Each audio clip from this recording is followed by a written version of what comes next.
Cerita 2020 seakan tak ada henti. Banyak nilai berharga yang efeknya sepanjang masa. Throwback ini kami buat, semoga kan jadi pengingat. Waktu di rumah aja ngegadget seharian. Tren TikTok, sosial media selalu jadi pelarian. Marah, bosan, lelah hati, tahun yang penuh emosi. Tapi kita manusia punya skill adaptasi. Janji selesai pandemi, bumi wajib disayangi. Di zaman serba nggak pasti, kita kuatkan empati.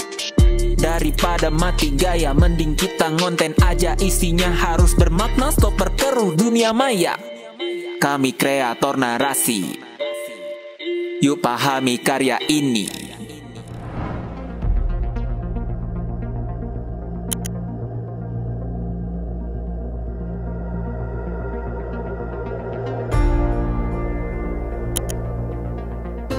Hai semuanya, hai. Hey. Hai guys. Hai bagus, sorry. Hai, kalian udah baca briefnya dari narasi belum? Baru banget mau aku tanyain. Apa yang terjadi selama 2020? Kayak kita di rumah terus ya. Aku rasa sih kayak sejak Maret sampai akhir tahun tuh cuman satu agenda nggak sih, kayak di rumah aja.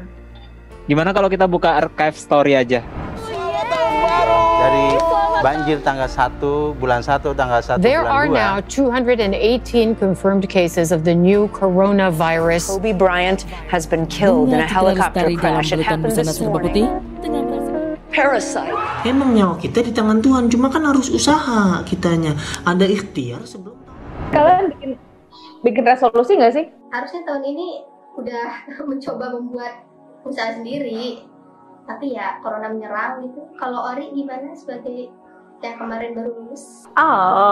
Aku sih kemarin cuma bilang kayak 2020 please be nice, but it turns out nggak sama sekali nice-nya.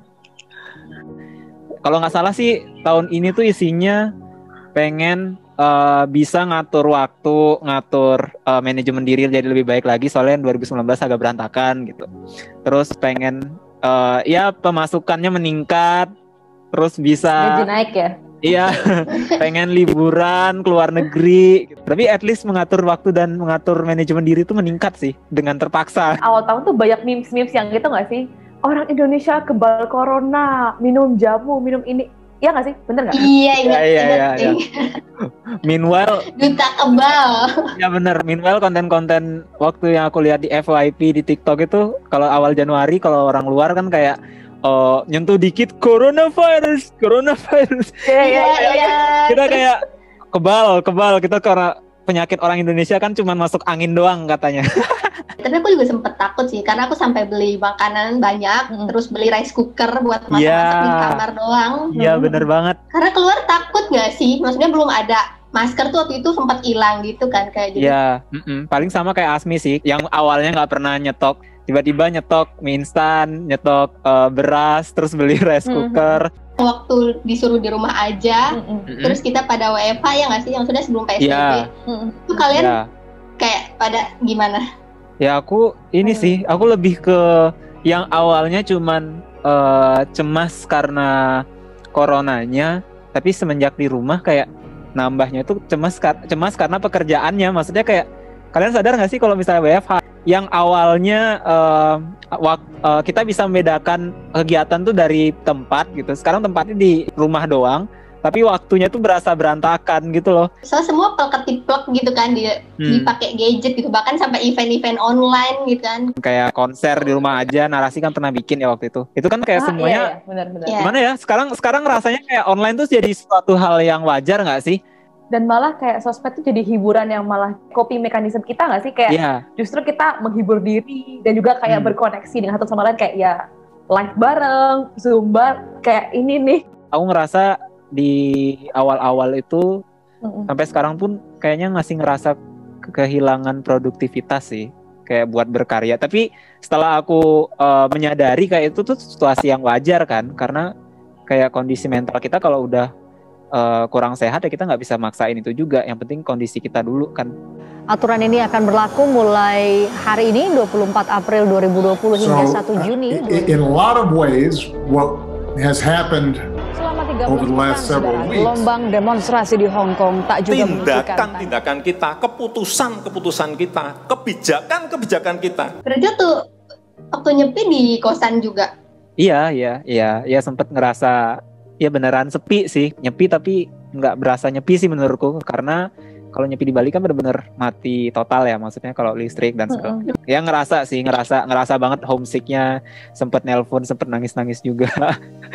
Tapi ya udah, itu hal yang wajar sih, maksudnya kita mengalami suatu kesedihan di masa pandemi, kayak semua orang merasakan kesedihan itu. Tapi itu emang sedih banget sih, soalnya aku kan di rumah ada ART kan, dia tuh sempet kayak waktu tuh kan deket-deket mau bulan puasa kan, dia nangis sendiri gitu karena nggak bisa pulang, terus akhirnya kayak kadang-kadang tuh pagi tuh keluar tuh mukanya sembat gitu. Iya. Tapi memang kayak itu sedih banget sih ketika nggak bisa deket sama keluarga gara-gara freaking pandemi. Tahun aku tuh kan I think pertama kali gak bisa wisuda bareng kan, tuh akhirnya kita kayak kirim-kiriman kartu lah, apalah gitu, tapi tetap ya memang tetap nggak bisa gantiin momen bersama sih. Tapi ya kayak I think that's the best we have.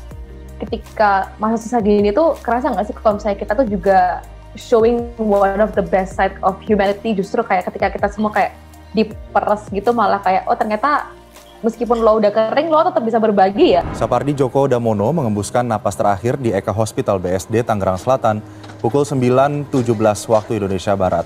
Sapardi meninggal karena mengalami penurunan fungsi organ tubuh akibat usia lanjut.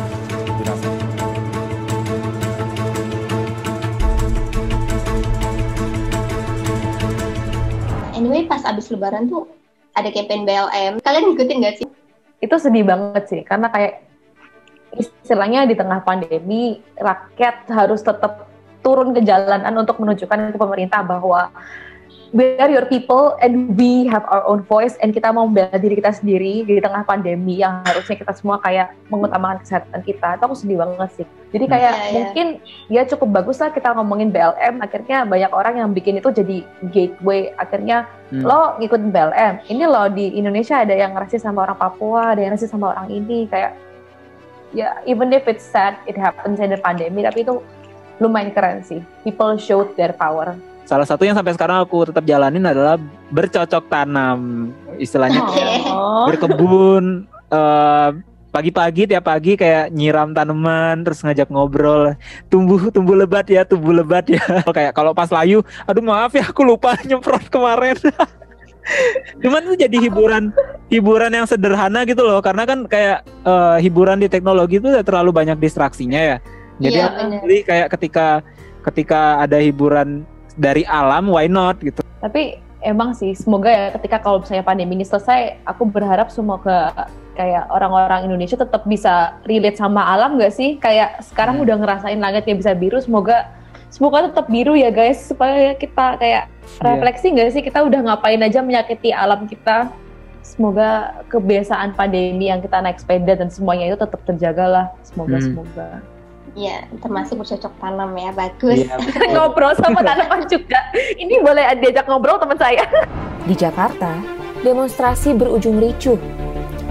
Sejumlah fasilitas umum dirusak. Ada muncul di berita saya mau mengekspor benih lobster. Mengekspor benih lobster itu hanya KPK menunjukkan sejumlah barang bukti dugaan suap pengadaan barang atau jasa terkait bansos penanganan COVID-19 di Kementerian Sosial. Makin ngerasa 3 bulan belakangan ini orang-orang makin gak patuh sama protokol kesehatan gak sih? Maksudnya kayak tempat nongkrong makin rame tapi gak memperhatikan kayak maskernya, tolong. Rasanya tuh pengen kayak jadi apa namanya, jadi mbak-mbak ospek kayak maskernya mana? Kayak makin jenuh, makin gak percaya. Ini tuh semua konspirasi gitu ya. Ya mungkin di beberapa hal ada yang make sense, cuman ini kan kita ngomongin kepentingan bersama ya. Maksudnya kalau lu nggak percaya, ya jangan, at least jangan merugikan orang lain juga gitu. Pokoknya kayak memang orang-orang yang kayak gitu bikin aku malas lah buka sosmed. Dan nggak cuma nyebarin informasi sih, tapi kayak kita nerima informasinya juga ya harus dipilah dan harus ini. Soalnya aku juga jadi sadar kalau misalnya ya kita muak sama sosmed, tapi kayak kalau nggak ada sosmed pun kita jadi nggak tahu nggak sih hal-hal yang awalnya kayak mungkin kita nggak tahu. Kayak waktu itu sempat rame kan Pray for CD. Ini kalau nggak ada Twitter aku kayaknya nggak akan tahu ada kejadian apa. Di satu sisi memang ngerasa terbantu karena ya kayak yang tadi ada yang hashtag Pray for CD, terus ada beberapa yang akhirnya diviralkan di sosmed yang berbau kebaikan juga gitu. Ada manfaatnya, cuman tetap ngerasa males nggak sih buka sosmed, karena kayak kalau nggak ada kerjaan aku nggak buka kali ya. Tapi ya semalas-malasnya kita buka sosmed di era sekarang, maksudnya dengan tuntutan pandemi ini, sosmed justru jadi wadah lain juga buat kita terkoneksi sama orang gitu, Gus. Jadi kayak paradoks sih emang, di satu sisi tempat lelah, tapi di sisi lain itu tempat kita terkoneksi juga. Jadi kayak ya balik lagi ke masing-masing kalau menurut gue. Tapi ngerasa nggak sih kalau misalnya dari itu kita awal-awal tuh bilang kayak 2020 nggak ada apa-apa gitu, terus kita akhir-akhir malah kayak telepon hampir setengah jam lebih nggak sih ini? Banyak kejadiannya, woi.